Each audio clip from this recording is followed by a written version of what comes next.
Great to have everybody here. I have known and admired as a colleague, Pratigya, since I think I was an undergraduate. We both did our undergraduate work in Western Massachusetts at different schools. Pratigya did his bachelor's work at Hampshire College and then went on to a PhD at University of Massachusetts at Amherst. He then did postdoc work at Penn State with our Nemmers awardee, Kate Freeman, as his primary postdoc advisor, also working with David Rowley at University of Chicago. After that, he did postdoc work at UC Santa Cruz, and then went on to a research professor position at Lamont Doherty Earth Observatory at Columbia, powerhouse of paleoclimate research and many other things, but that's how I know Lamont. And then in his most recent move, Pratigya moved to UC Santa Cruz, where he's now an associate professor. When we met, you were working in the Holocene, if I remember right. Now working in the Miocene, you've worked a lot of different time periods. So in some ways, I think I could say I've known you for millions of years. And with that mom joke, I will turn it over. I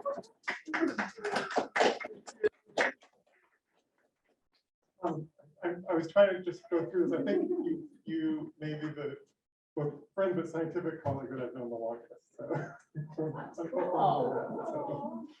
Oh. I didn't even know that. It is, yeah. Let's see. Okay, well, so thank you so much for having me come and talk. It's a pleasure. I put a little asterisk because it's in person. It's not on the Zoom screen. I'm here. So I'm really excited for that. I'm excited to get a chance to talk to many of you later today as well, and to get the kind of interaction we have in person. So I'm going to be talking about this kind of late Neogene vegetation and climate change on the Indian subcontinent. I'm going to say in just a minute how I got to working on this, and it has to do with Kate Freeman and her previous work as well. So it's not a surprise that I'm here giving this talk now in the seminar series. So the specific focus is on the late Neogene vegetation and climate change on the Indian subcontinent.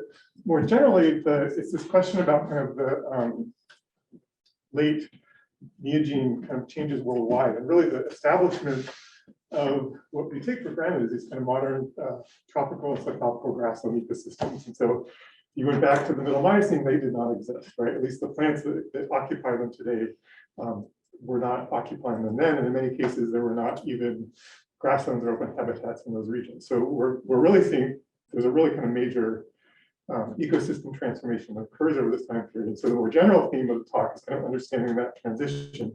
We're going to do that by kind of drilling down into this one particular area, but at the end of the talk, we're going to step back and look more globally at these ecosystems and the kind of drivers for or causes of this transition.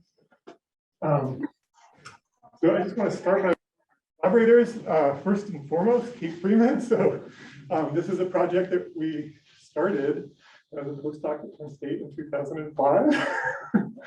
We actually got the samples then, and it comes from work that Kate did in the late 90s, was really the first kind of application of compound-specific isotope measurements, carbon isotope measurements, to looking at kind of ecosystem transformation, and it showed that that there had been kind of major ecosystem shifts was known from other proxy work, but her work showed in this particular area in the Indian subcontinent that transition started earlier and kind of had a different shape from what had been shown in the kind of other archives. And so it was really interesting and novel work. And so we, as a postdoc there, talked about and started working on getting at the drivers of that change. So the data that she had generated was on the nature of that change, the types of plants that were involved in ecosystem change.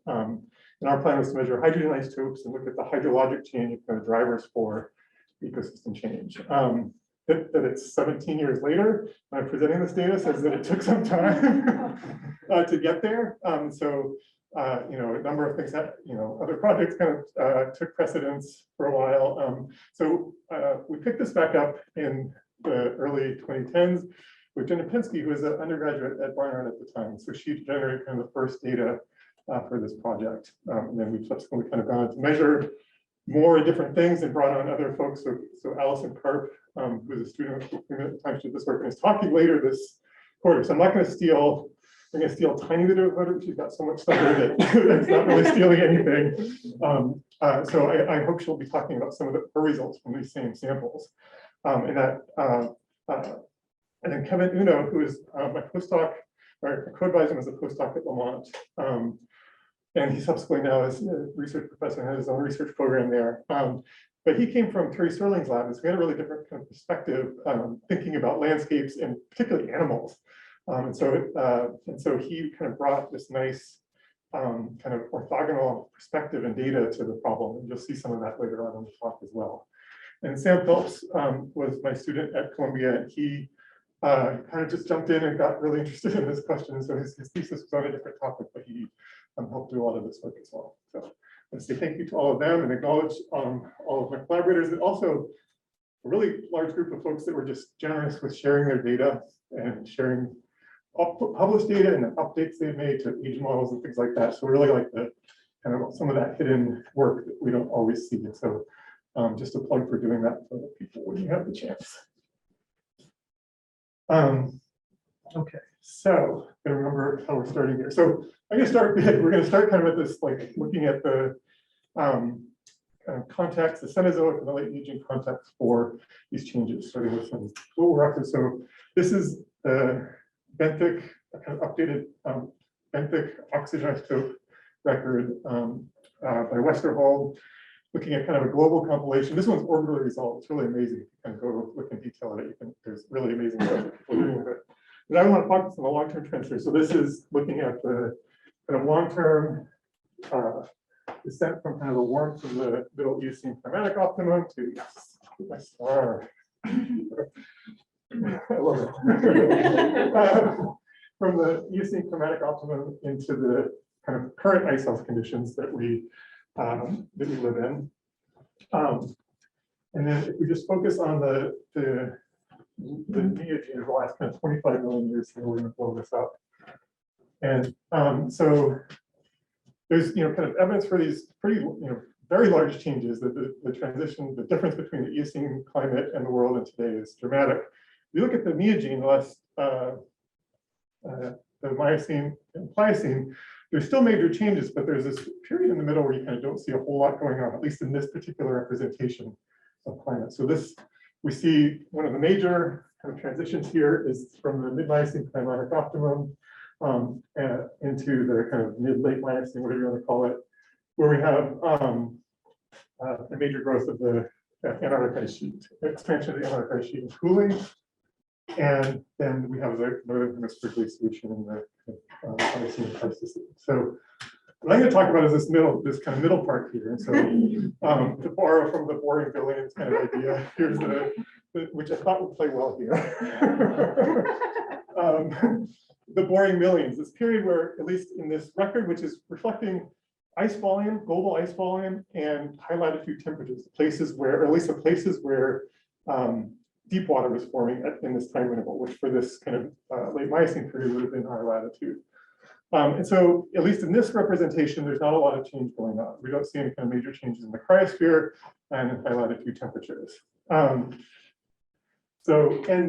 when we look at, kind of the major, one of the major forcing factors for this carbon dioxide concentration, reconstructions of carbon dioxide show some evidence for higher concentrations in the mid-Miocene climatic optimum, kind of lower concentrations in the late Miocene, maybe even a little bit of a rise in the Pliocene, but the mid-Miocene and late Miocene concentrations are not really different from at least the reconstructions of the late, up even the Pleistocene kind of range of CO2 values.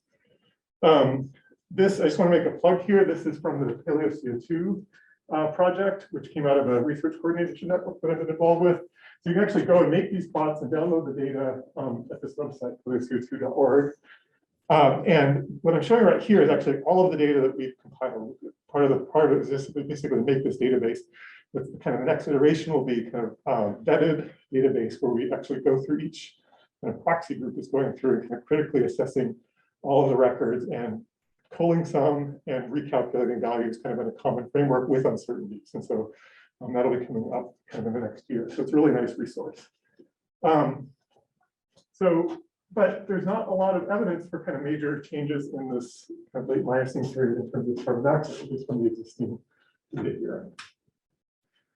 But we know there's lots going on, right? And so if we look at other kind of records, other representations of this late Miocene climate, we see dramatic changes. And so this is a compilation of sea surface temperature records that Tim Perwood put together and contributed a lot of data to, grouped by latitude and by hemisphere, going from 12 million to the present here.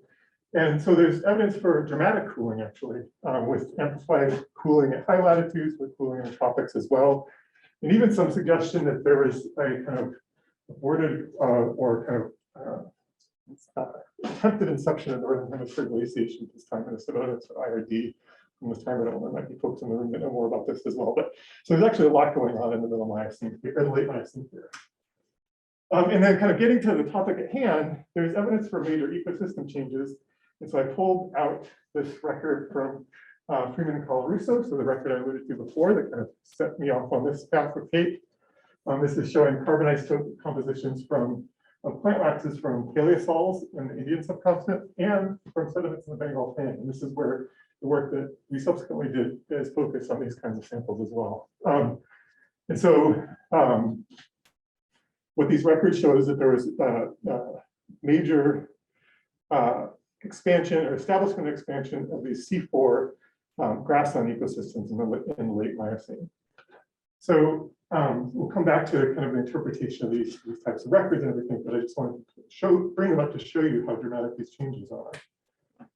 So this kind of idea of the boreal millions here, where we see the stability in terms of the ice volume and deep ocean temperatures, and at least from the existing CO2 compilations, evidence for stability. I keep saying that because I've been working on this, and I know other folks are as well. And so I think we're going to be seeing records coming out that kind of suggest that this late Miocene period is not so stable in terms of CO2. We are seeing CO2 changes as well. So,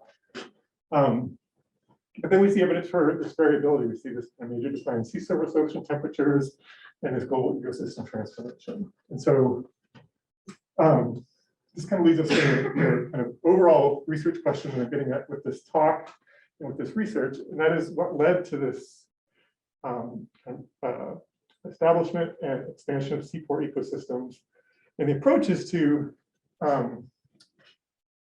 map the timing, like when we see these ecosystems, these plants first start seeing C4 plants show up on the landscape, and when we see them kind of take over and become the dominant plant in these ecosystems that are called C4 ecosystems.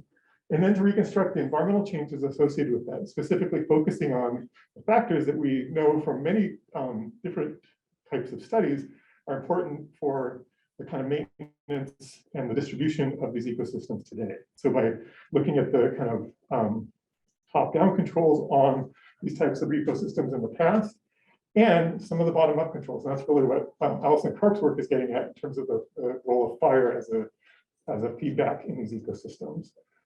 We can start to get a picture of what's changing, right? What things have actually changed between the time when we did not have C4 ecosystems on the landscape and the times and now when we do have those ecosystems. And then I just put this in parentheses to give a plug for stuff that will be coming out or coming up in the next year or so, is that looking at Miocene CO2 levels and whether that's a top-down control and the role that might have played in the expansion of these C4 ecosystems. And so the work I've been doing is looking at the Alcano PCO2 proxy. And so I'd love to talk about that when I meet with you guys later if you want. Okay. So first, I just want to kind of start with a little bit of background. I'm throwing C3 and C4 out, all these kinds of things. We haven't even like talked about what they are and what kind of plants they are, etc. So the name C3 and C4 comes from the number of carbons that's in the kind of first organic molecule that's formed during photosynthesis. And there's kind of both structural biochemical changes or adaptations for C4 photosynthesis that change the location where the fixation for carbon is occurring, and so it kind of confers some different advantages or different, I want to say advantages, they're both great plants, but different advantages in different kinds of environments from C3 plants. And so C3 plants, it's the ancestral photosynthetic pathway. They are kind of better adapted compared to C4 plants to cooler temperatures. And when you think, at least in this talk, about C3 plants, we're talking about trees, shrubs, and cool season grasses, so monocots and dicots. And they're today about 75% of the global biomass is C3. C4 plants have a much later origination, so genetically, the first evidence for molecular clocks is for their origination. The first origination is kind of in the early Oligocene, and they are better adapted. They have advantages at lower CO2 concentrations compared to C3 plants. So some of those same adaptations allow them to have greater photosynthetic efficiency and grow faster at warmer temperatures, and they're area adapted in the way that they exchange CO2 and water with the atmosphere allows them to close their stomata more and reduce their water loss. And so there are C4 plants that are both monocots and dicots, trees and grasses, but by far the dominant, if you wanted to count up plants, the dominant C4 plants in the world today are grasses, and that's what we're going to be talking about. We'll be focusing on here. Today, about 25% of the global plant biomass is C4, and that was zero prior to 10 million years ago, or 1% or something. I don't know, so we can't really tell that exactly, but it was close to zero, effectively zero prior to 10 million years ago. And in addition to these natural ecosystems, they're major food crops. And so corn, sugarcane, sorghum, millet, and others are all C4 plants. So there is some aspect to this. We're understanding the drivers, what kind of allowed these ecosystems to become present and expand on the landscape and exist today, can help us think about the future and the future of these same ecosystems. In fact, I'll show some evidence, we're seeing some changes in these ecosystems that are consistent with worsening or going back in time, if you will, with higher CO2 concentrations and changes in temperature. So what favors these two different types of plants? It's in terms of their kind of top-down controls, there's hydrologic controls, so the water availability, when it comes and how much comes, and temperature and atmospheric CO2, all three of those are related to play a role in determining distribution for the growth of these plants. So this is showing data from a really nice study by Cruz and Lehman et al., which is looking at the probability of finding savanna at any one location on these three continents, Australia, South America, and Africa, as a function of different top-down controls. So the top plot here is the effective rainfall, so it's rainfall minus evaporation, so the kind of actual water that's available for plant growth. And so at low effective rainfall, so either less rain or more evaporative conditions, you have a high probability of finding a savanna ecosystem, which today are dominated by C4 grasses. And the rainfall seasonality is another kind of hydrologic variable that favors C4 grasslands. So a high rainfall seasonality, where you have a restricted rainfall season in a long dry season, you're much more likely to find C4 savanna on the landscape. Temperature and CO2 kind of interact with each other. And so it's not like just temperature or just CO2. In a world where the CO2 concentrations are constant, it's just temperature. And so what this is showing is the relationship between CO2, growing season temperature, and it's actually the quantum yield, or basically how the efficiency of carbon fixation relative to light energy for C3 and C4 grasses, and this also does apply to other C3 plants as well. And so the basic story is that temperature changes the rate of photorespiration. So the take up of oxygen rather than CO2 by visco. And so that's a bad thing if you're a plant. You kind of have to deal with it. You expend energy dealing with that. And so at higher temperatures, C3 plants photorespire more compared to C4 plants. And C4 plants actually don't have a temperature dependence because they separate the site of the visco carboxylation from the uptake of atmospheric gases. And so they don't allow oxygen to get to the site of carboxylation. So at high temperatures, C4 grasses are favored. At low temperatures, C3 grasses and C3 trees are favored. And that threshold changes with CO2 because it depends on the CO2 to O2 ratio. And so as CO2 goes higher, there's more CO2 around, so you have to get to a higher temperature before C3 plants lose that lose a competitive advantage. And the competition comes about from plant growth, right? And so it's the kind of interactions on the landscape between individual plants, C4 grasses and C3 trees. And the kind of dominant competition is shading. So C3 forests shade out C4 grasses. And so unlike many of the kind of C3 understory grasses, C4 grasses are adapted to a very highlight environment, do very poorly in shaded environments. And the way that grasses kind of get at the trees is through burning. So wildfire kills juvenile trees and prevents recruitment, and so maintains a grassland. And herbivory as well. So I'm not going to talk about herbivory, but Allison's also doing some really interesting work looking at kind of the role of herbivory and animals in these ecosystems in the past. And so we can see these factors play out if we just look at the distribution of ecosystems today, these kind of in a very gross sense. So the greens are forests, which would be C3 plants. The yellows are C3 kind of woodland grassland mixtures. So savannas can have trees in them, but they are dominantly grassland ecosystems.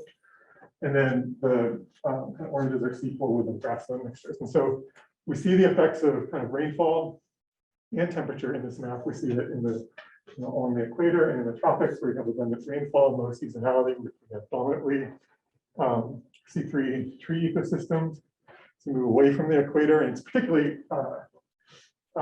noticeable in Africa because the kind of east-west asymmetry is less than in some of the other continents, but this holds true elsewhere. You see the dominance of C4 woodlands and grasslands, and then as you move even further away, regions that are dry don't have grasslands, but they're not C4 grasslands, they're C3 grasslands. So you can see this northern hemisphere steppes, and also in North America as well. So from these top-down controls that we've talked about, this map makes a lot of sense. The distribution of the plants makes a lot of sense. One of the things that's missing is CO2, right? How would this map look different if CO2 concentrations were different? And it would in fact look very different, I think. And so there's been some nice work that shows how that is likely to play out in the coming decades. So carbon dioxide would favor C3 trees in a mixed C3-C4 landscape.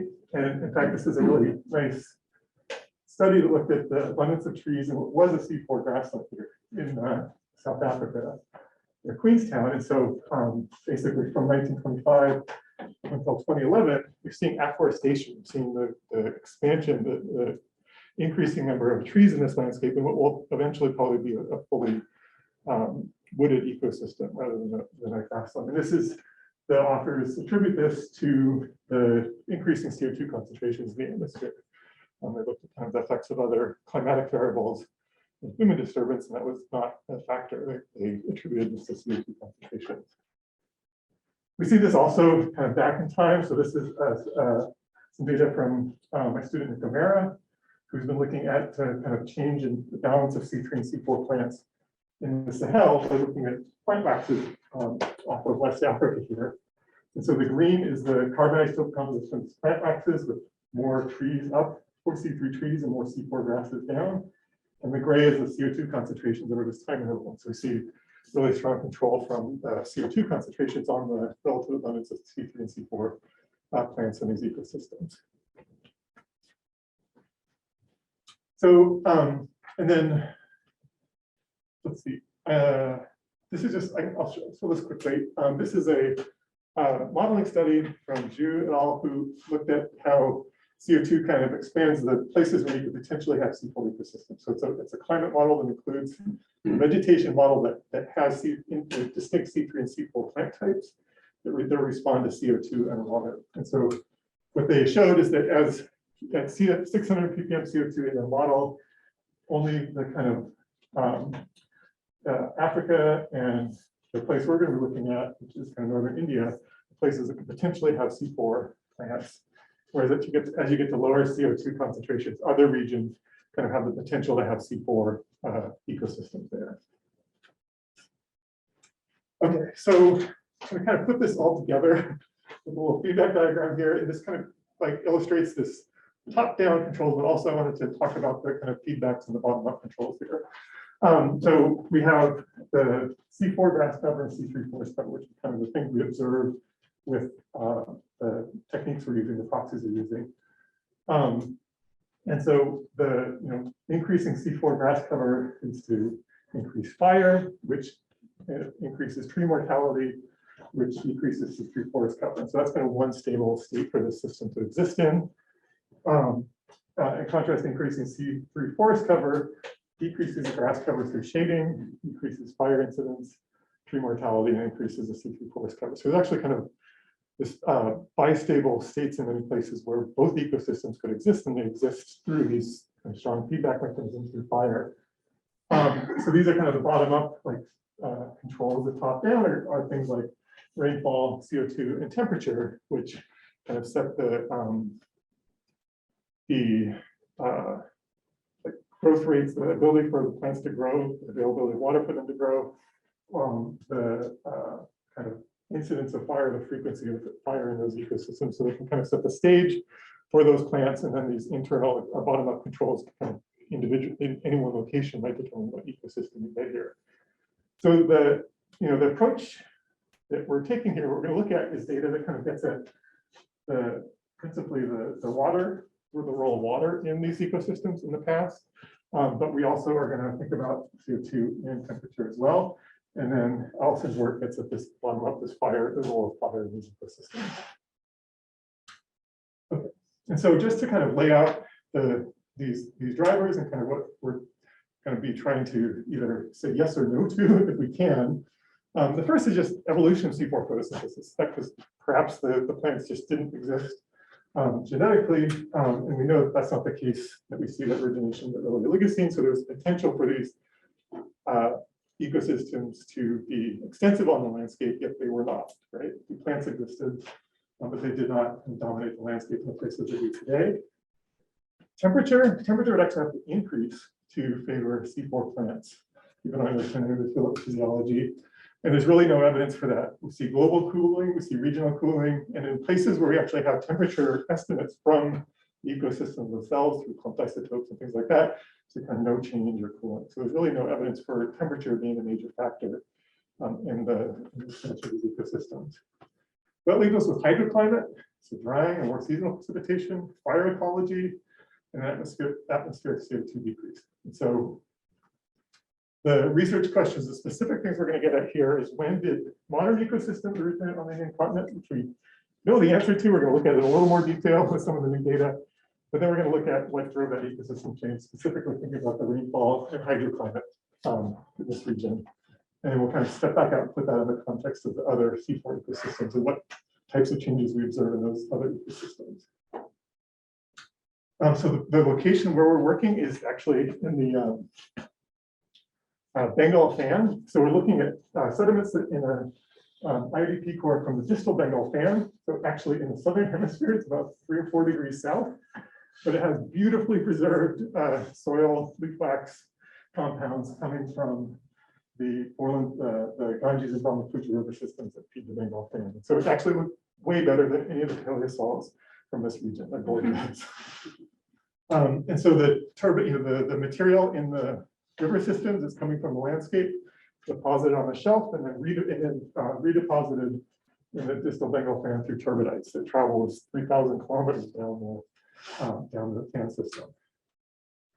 So we're going to be looking at the leaf wax or plant wax carbon and hydrogen isotope signatures that are originating in the watershed, in the Ganges and Brahmaputra watersheds. And we're also going to look at some Shawalik group, which is the name given to the terrestrial sediments in the Foreland Basin along the front of the Himalayan range. We're going to be reassessing some of those records. So how do we get at C3 and C4 plants? Well, I showed carbon isotopes a couple of times now. This is just kind of put this out, describe this explicitly. So this is an African C3 and C4 ecosystem where I also do some work. This, the trees in the background are C3, and measure their carbon isotope composition. Will be somewhere down here with the less carbon 13 compared to the grasses that are in the foreground, which are C4 plants, which have a more enriched and more positive C13 signature. So this difference in C13 signature, this present in the plants translates to the soil, it translates to the soil CO2 that's respired, it translates to the leaf waxes that are produced by these plants, and it translates to the carbon that organisms take in when they eat those plants as well. So the carbon that's in tooth enamel, for instance, reflects the diet of those animals. And so if they're eating lots of C4 grasses, for instance, their tooth enamel carbon isotopes will be much more positive than if they're eating dominantly C3 plants. So this kind of fundamental carbon isotope difference gets carried through into lots of different archives that we can use to look at the vegetation. Rainfall and hydrogen isotopes, hydrogen and oxygen isotopes and rainfall reflect hydroclimate. That could be like a whole talk, and I know there's lots of people here in this room that think about this a lot. Very simplistically, with wetter, higher rainfall amounts, you get more negative oxygen and hydrogen amounts in those compositions of that rainfall. This is actually a modeling study from the Indian monsoon over the Holocene. Things like evaporation can also alter the water, the isotope composition of waters, and so we'll see that in some of the results here. So we're looking at plant wax biomarkers, specifically plant leaf wax biomarkers. These are we're looking at long chain alkanes that come from plant waxes. So this is a C29, so 29 carbon linear alkane. You guys probably have talks, and you talk to your colleagues about this. I know these folks that do plant wax here. So some of them know what wax is. The students do. The students do, okay. Their carbon and hydrogen is coming, the carbon comes from the photosynthetic pathway of the plants. The hydrogen comes from the water that the plants are taking up. So its isotopic composition reflects the isotopic composition of that water. Their molecular structures or patterns of abundances tell us where they're coming from. So we can actually identify from a sediment that the molecules we're looking at are coming from plant waxes and not from some other source. And so, this is kind of just showing the strategy where we have plants living on the landscape and their photosynthetic products get carried into the deep ocean in this case and are accumulating in the deep ocean. We go take those samples and extract those molecules and look at them, measure their carbon and hydrogen isotope composition, which can tell us about the plant's water and photosynthetic pathway on the landscape.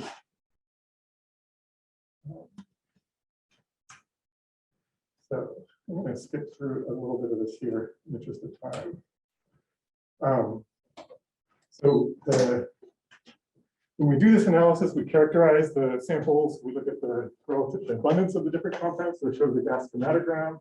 The y-axis is the detector response. This is time, elution time in minutes. And each of these peaks is a different compound that was in that sample. And the numbers here, in this case, tell us the number of carbons that are in that particular molecule. These are long chain plant wax and alkanes. It's this abundance of odd carbon numbers over even carbon numbers actually clues us in that this is a plant wax. That comes about from the biosynthetic pathway that creates these molecules in plants. So they have a preference for making every other carbon chain length.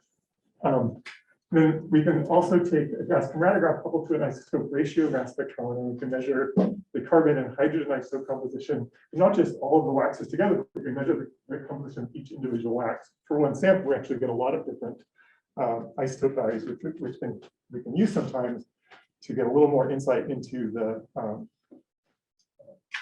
mixture of sources that we're seeing in those samples. And then we're also going to be looking at other kind of materials later on in the talk. So plant waxes, we're going to talk about soil carbonates. So these are carbonate precipitates whose carbon is coming from the respired CO2 in the soils, and the oxygen composition is coming from the soil waters. And we're going to be looking at tooth enamel as well. So oxygen and carbon isotopes in tooth enamel. Again, that's coming through the animal's diet and water sources. And so we kind of divide the organisms of the organisms up into animals that kind of live in really kind of wet environments, so-called evaporation insensitive animals, and they're that's to think of an animal being insensitive to evaporation. Their oxygen isotope composition will reflect that kind of surface water that is as close as we can get to rainfall on the landscape. Whereas evaporation sensitive animals who are getting fermented water through through diet are going to be telling us about the leaf water composition. So much like the plant wax and alkanes. Okay, so we'll kind of jump into some results here. The first is, let's see, skip through. The first, we need to know that the waxes are actually, the molecules we're looking at are actually plant waxes, right? And we actually, in this core, find evidence for some multiple sources of plant waxes in the bottom of the core. And so this is this carbon preference index, which measures the preference for those odd numbered relative even numbered N-alkane. At the bottom of the core, we actually see that the preference is very low, and it's evidence for a different source, and in this case, a petrogenic source or a petroleum-like source is coming about from hydrothermal systems that actually exist in the bottom of this core. So this is something that you see in the site report. We got those samples anyway to look at them, and in fact, we do see evidence for thermal alteration. So we're going to focus on the samples from here on up, which are not coming from any kind of petrogenic source, which are primary. Okay. In the distributions of the N-alkanes, we actually see evidence for vegetation change. I want to put this in here because Rosemary Bush. She's on leave. She's on leave. Okay. Well, this is goes back to work she did with Cheska, looking at the distribution of plant waxes in grasses versus trees. And grasses have more of these longer chain compounds relative to trees, and so we see more of these longer chain compounds coming in the upper part of this record here, which is a different evidence for a change in vegetation from the isotope compositions. So if we look at the carbon, now jump and look at the carbon isotope composition of the plant waxes, we see this is showing carbon isotopes here in age on this axis. We have measurements from the C31, which is kind of the cosmopolitan carbon number chain length that comes from both trees and grasses in equal proportions. And green here, and then the red is C35 N-alkane, which is produced in greater abundance by grasses. And so if there's any grasses on the landscape, they're going to make a larger contribution to that C35 compound. And so that's the compound where we're going to first see the isotope signature of those C4 grasses. In fact, that is what we see. We see the kind of early warning system here of the C4 grasses showing up right around kind of 7.5 to 8 million years ago. Whereas the more cosmopolitan carbon chain length starts to show kind of abundant C4 plants on the landscape a little bit later, about 1 million years later. I also want to point out that these light green symbols here are Kate's data from 2001. So we then have additional kind of evidence from, or lines of evidence for the types of ecosystem changes that are occurring on the landscape from the terrestrial sediments in the Foreland Basin. So this is pollen from a section here in Nepal that shows the presence of graminear grass pollen in the late Miocene, but then really abundant grass pollen starting right around when you see this shift to C4 plants. And from the pollen alone, we don't know that that's C3 or C4, but from the carbon isotopes, we can tell that that's there are C3 grasses contributing to the earlier part of the record here, and those are probably mostly C4 grasses in the later part of the record. We also see in the soil carbonates this transition occurring in the pollen. In fact, the first evidence from soil carbonate nodule is right here at this time, is almost exactly the same time as we first see that little hint of C4 in the Bengal fan. Now, what was really exciting is going back to the literature on leaf impressions from these Foreland Basin sediments. And so we can look at not just like whether there's grasses or not from the carbonaceous pollen, but there's actually, we can understand kind of what the forest looked like prior to this establishment of C4 grassland. What we see is that there is in the kind of middle Miocene, the assemblage is dominated by evergreen taxa with a few semi-evergreen kind of moist deciduous taxa.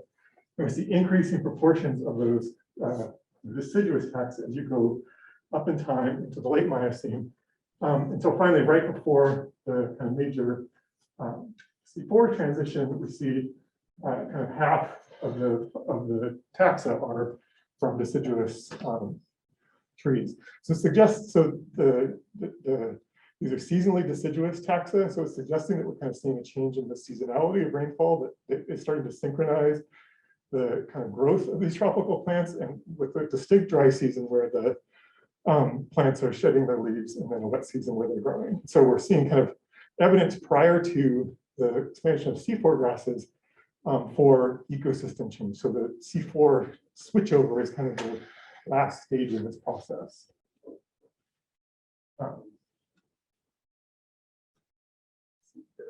And then we see this also in other parts of the shawlix and soil carbonates, and we see it in the diet of browsers. So these are equid and of course teeth carbon isotopes. So each spot is one individual horse tooth. And we actually see the evidence for C4 in their diet. We see that evidence coming in prior to when we see the actual ecosystem switch over to C4 to a C4 grassland. So these the horses are selectively eating on the landscape, so they probably don't reflect the landscape distribution itself, but they tell us they're kind of, again, a little bit of an early warning system for when there's actually C4 plants that exist in that environment.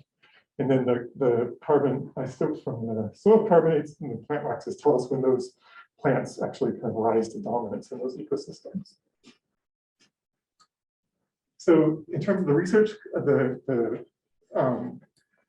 the modern ecosystems on the continent, when those originated, we see this kind of longer term trajectory that the carbon isotopes themselves suggest. We see an evergreen forest in the middle Miocene. We see kind of increasing deciduous and seasonal forest culminating in grassland expansion around 7.4 million years ago. But we see C4 plants present on the landscape prior to that. They just are not dominant on the landscape. So what drove this ecosystem change? So here we're going to look at the hydrologic indicators for change and what they tell us about the timing, like if there's changes and the timing of those changes relative to ecosystem change. I'm going to skip over all of that stuff. So I'm jumping right to the hydrogen isotope composition of these plant wax and alkanes. And here I've gone through and calculated what the water source is for those plants that accounts for the different types of plants that are contributing the compounds to the sediments. So what we see is that in the middle Miocene here, we have more depleted values, which is kind of in this very simple way, we would think of those as wetter isotope values.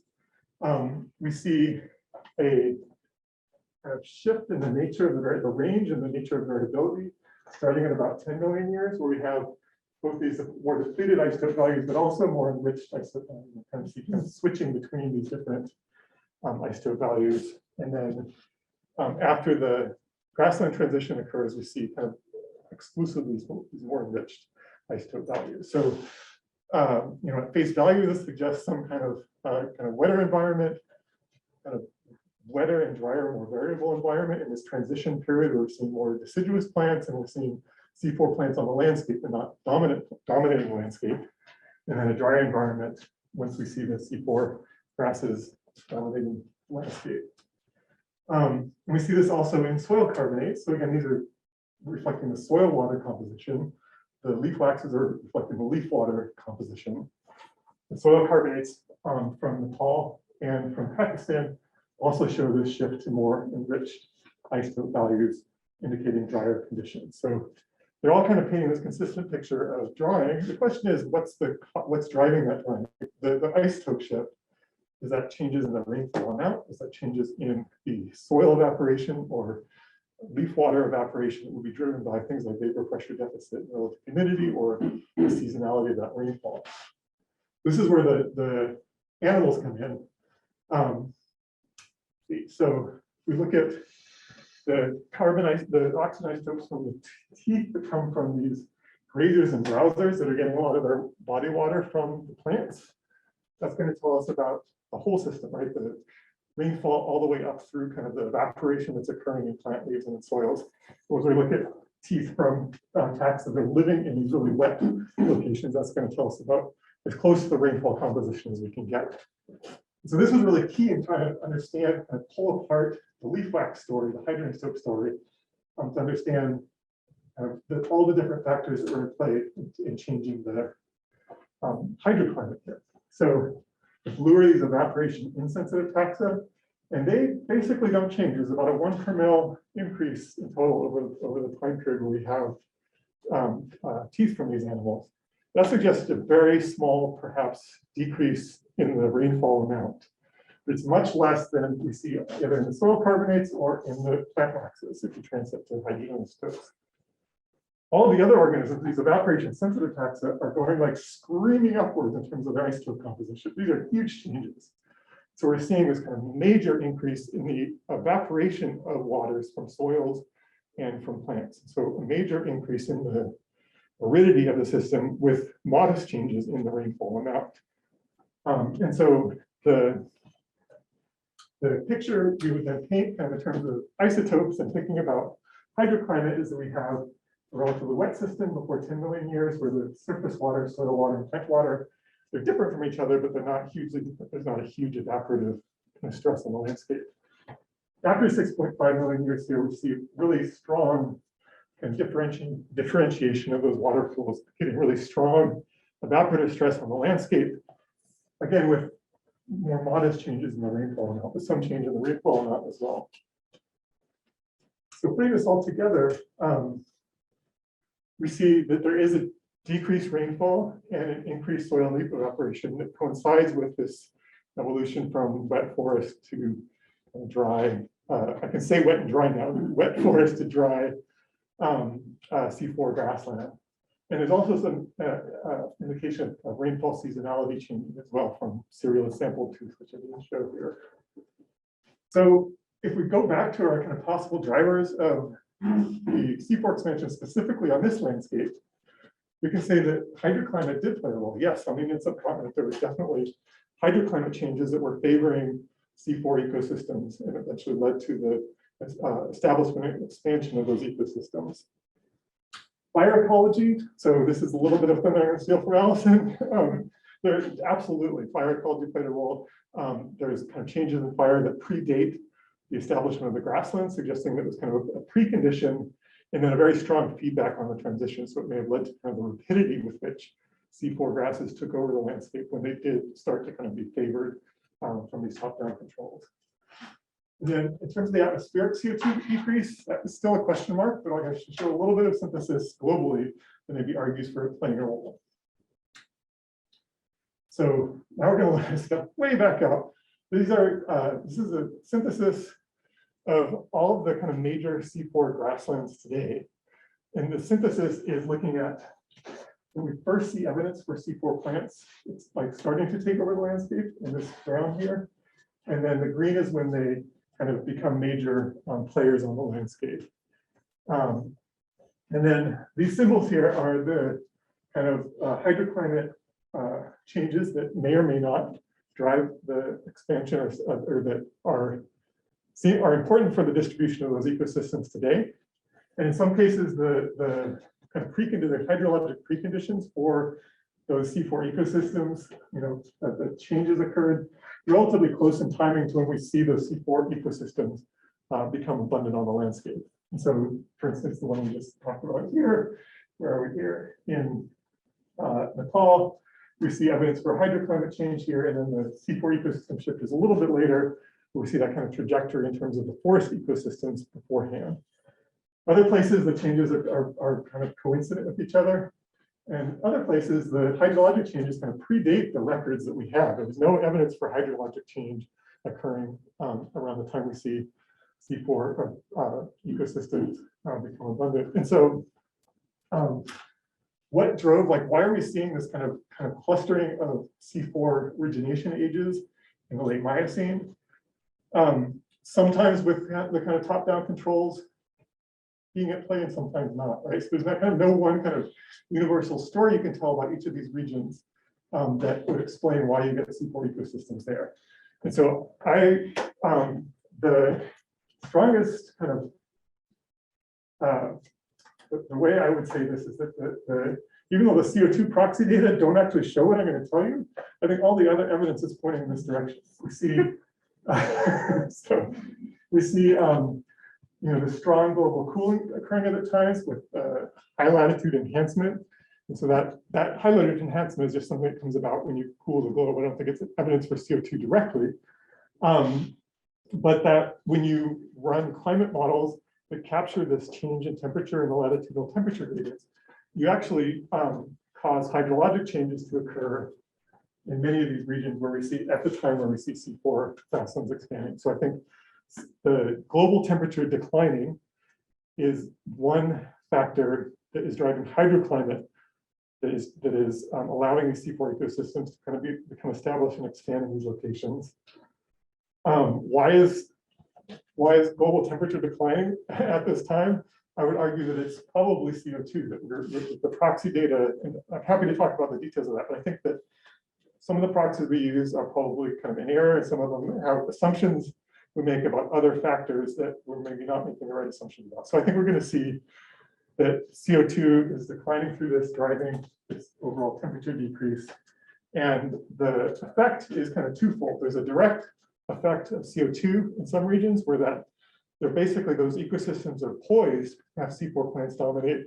The only thing that is preventing them from having C4 plants dominate is CO2 levels.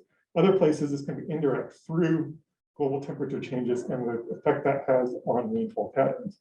So I think there's a role for CO2 in both of those areas. It's not the only thing. And so I think there are, there's multiple drivers, but I think the stage is going to be set by those declining CO2 concentrations and their effects. So I'm going to skip through this. And so yes, direct and indirect in terms of CO2. So I'm going to stop there. You guys can admire this is a view from the space shuttle. We can cross the crest of the Himalayas there. Here's the Foreland Basin and the Ganges River system where all these sediments are coming from. So thank you very much.